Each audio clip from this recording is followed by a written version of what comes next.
guys! Welcome back to our YouTube channel. Please don't forget to like, share, and subscribe para lagi kayong updated sa mga video na i-upload ko sa aming YouTube channel.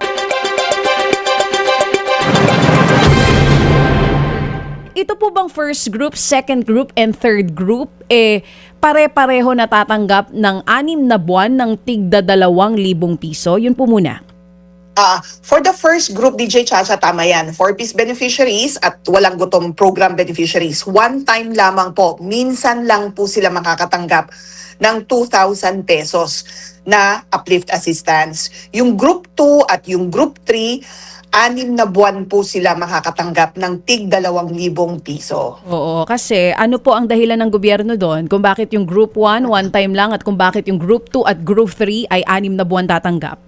Opo, yung group 1 po kasi, since they are existing beneficiaries of social protection programs, one time lang sila sapagkat may tinatanggap sila buwan-buwan. So Yun. kahit na wala na yung 2,000 piso, ay meron pa rin silang conditional cash grants for 4-piece beneficiaries at meron silang monthly food credit para naman po sa mga walang gutom program beneficiaries. Kumbaga, additional lamang pong itong i-provide natin. Nagkaroon tayo ng vertical expansion, kumbaga dinagdagan natin yung existing na tinatanggap nila mula sa PAMA. Oo. Thanks for watching. Please don't forget to like, share, and subscribe.